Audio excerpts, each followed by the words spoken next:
प्रदेश सरकार की महत्वाकांक्षी गौशाला निर्माण योजना की हकीकत दावों के विपरीत है।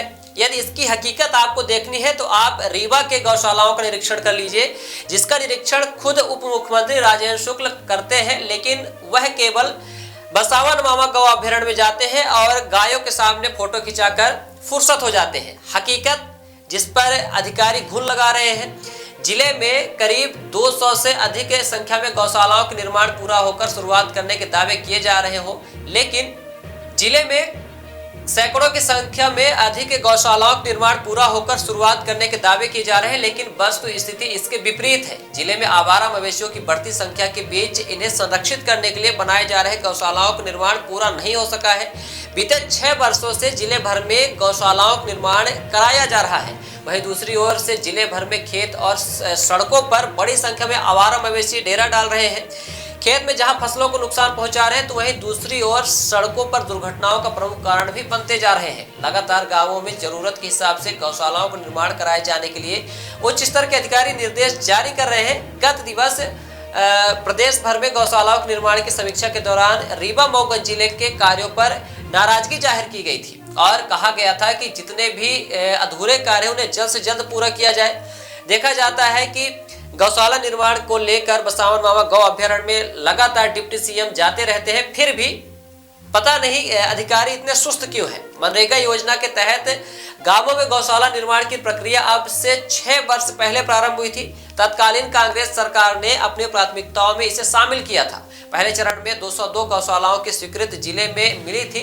इस दौरान दावा था कि 800 से अधिक पंचायतों में यह निर्माण कराया जाएगा, ताकि हर पंचायत में गौशाला स्थापित हो और वहां आवारा मवेशियों को संरक्षित किया जा सके। सरकार कुछ महीने के बाद बदलते ही यह योजना उदासीनता का शिकार हो गई और लंबे समय तक निर्माण की गति पंचायतों में ठप रही। अब फिर से इस कार्य में तेजी लाए जाने की बात कही जा रही है। रीवा जिले में गौशाला निर्माण विवादों में भी रहा। इस योजना पर बड़े पैमाने पर भ्रष्टाचार भी हुआ। भ्रष्टाचार के आरोप भी सामने आए, जिसमें तत्कालीन जिला पंचायत सीईओ स्वप्निल वानखेड़े पर आरोप था कि उन्होंने अपने करीबियों को गौशाला निर्माण कराने का ठेका दिलवाया था और बिना निर्माण के ही राशि भी आहरित हो गई थी। कई पंचायतों के सरपंच सचिवों ने भी शिकायत दर्ज कराई थी कि उन्हें किसी तरह की जानकारी गौशाला निर्माण की नहीं है। यहाँ पर किस एजेंसी द्वारा निर्माण कराया जा रहा है, इसकी भी जानकारी नहीं है। विवाद बढ़ा तब तत्कालीन जिला पंचायत सीईओ ने भी आरोपों की जांच कराई और बाद में आरोप लगाने वाले सरपंचों ने निर्माण कराने की सहमति दी और कहा कि उनकी सहमति पर ही गौशाला निर्माण हो रहा है। बिना निर्माण के ही जो कार्य अधूरे छोड़े गए थे, उसमें कई पूरे भी कराए गए। बसावन मामा के बाद हिनौती में गौ अभ्यारण्य बनाया जा रहा है। इसके लिए पूर्व में भेजे गए प्रस्ताव को सरकार ने अस्वीकार कर दिया और कहा है कि प्रदेश के दूसरे हिस्से में पहले के स्वीकृत कार्य जब तक पूरे नहीं हो जाएंगे, तब तक किसी भी नए प्रोजेक्ट को स्वीकृति नहीं मिलेगी। बड़े गौ अभ्यारण्य का प्रस्ताव वापस होने के बाद कलेक्टर ने कहा कि इसे मनरेगा एवं अन्य मदों की राशि से चरणबद्ध तरीके से विकसित किया जाएगा। शुरुआती दौर में 75 लाख रुपए के कार्य प्रारंभ किए जाएंगे, जबकि 5 से 6 करोड़ के बीच राशि खर्च होगी। सरकार ने रीवा में बसावन मामा के नाम पर बड़ा गौ अभ्यारण्य बनाया है, जहां पर आए दिन गायों की दुर्दशा भी देखने को मिलती है, जिसमें बड़ी रकम भी खर्च हुई और यहां पर रहने वाले मवेशियों के लिए भी हर माह राशि जारी हो रही है, लेकिन हकीकत कुछ और ही है। इसके बावजूद आसपास के गांवों में बड़ी संख्या में मवेशी किसानों की फसलें नष्ट कर रहे हैं। यहां पर मवेशी लेकर किसान जाते हैं, लेकिन उन्हें रखा नहीं जाता है अभ्यारण्य में। इतना ही नहीं, रीवा नगर निगम ने रीवा शहर में मवेशियों को पकड़कर वहां पहुंचाने का प्रयास किया, लेकिन अभ्यारण्य में काम करने वाले लोगों के साथ, कर्मचारियों के साथ झड़प का भी मामला सामने आया था। इसी तरह रीवा शहर में लक्ष्मण बाग गौशाला लंबे समय से चल रही है। इसे भी शासन की ओर से अनुदान दिया जा रहा है, लेकिन शहर में आवारा मवेशियों को यहां पहुंचाने के बाद छोड़ दिया जाता है।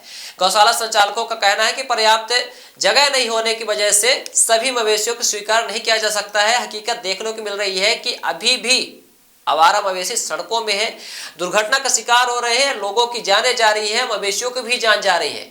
लेकिन जो दावे किए जाते हैं गौशाला निर्माण के, आवारा मवेशियों के सड़क में होने के बाद वह उन दावों की पोल खुलती जा रही है।